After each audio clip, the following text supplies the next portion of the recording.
आज हमने तैयार की है मक्खन जैसी मैंगो आइसक्रीम, जो कि बहुत ही यमी बनी है। तो चलते हैं रेसिपी की जानिब। आइसक्रीम बनाने के लिए जो जो चीज़ें हमें चाहिए, विपिंग क्रीम ली है मैंने 1 कप। ये विपिंग क्रीम है, टेट्रा क्रीम नहीं है। ये थोड़ी इस शेप में होती है, ये वाली, ठीक है। ये इसकी कंसिस्टेंसी ऐसे रनी कंसिस्टेंसी होती है। ये बाउल भी मैंने ठंडा किया था फ्रिज में रख के, और क्रीम भी ठंडी थी, रेफ्रिजरेटर में रखी थी। अब ये बाउल लेके इसमें मैंने बर्फ़ डाली है और इसको मैं ब्लेंड करूँगी। इतनी ब्लेंड करूँगी ये थिक हो जाएगी।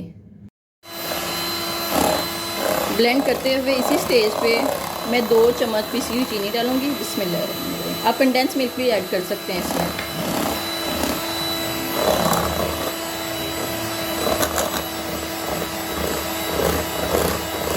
हाँ जी, विपिंग क्रीम जो है ये तैयार हो चुकी है। देखिए इतनी थिक हो गई है विप करने के बाद।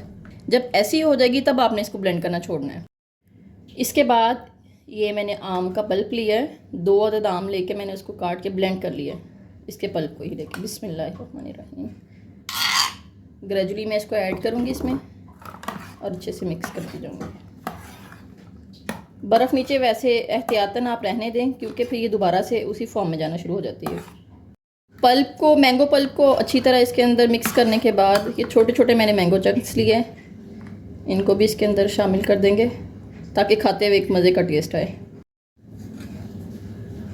जी, आइसक्रीम मैंने कंटेनर में डाल दी है। अब मैं इसको हल्का सा टैप टैप करती हूँ ताकि अंदर कोई क्रिस्टल्स वगैरह ना बने इसको फ्रीज़ होने के बाद। और बाकी के ये जो चंक्स बचे हुए हैं थोड़ी सी गार्निशिंग कर देते हैं। इसके बाद रैपिंग शीट के साथ इसको रैप करके फिर इसका ढक्कन इसके ऊपर लगाऊंगी। जी, रैपिंग शीट से मैंने इसको रैप कर दिया। अब मैं इसको ढक्कन से बंद कर दूंगी। मेक श्योर हो कि आप लोगों का जो आप कंटेनर यूज़ करें वो एयर टाइट हो। अब मैं इसको 5 से 6 घंटे के लिए रेफ्रिजरेटर में रख दूंगी और उसके बाद इंशाल्लाह आपको दिखाते हैं इसकी फ़ाइनल लुक। जी, तो अल्हम्दुलिल्लाह आइसक्रीम हमारी फ्रीज़ हो चुकी है। अब मैं इसको सर्विंग बाउल में डालती हूँ और इसको टेस्ट करते हैं, तो देखते हैं कैसा टेस्ट है इसका। तो जी व्यूअर्स, आइसक्रीम माशाल्लाह से बहुत ही मज़े की बनी है विदाउट एनी क्रिस्टल्स।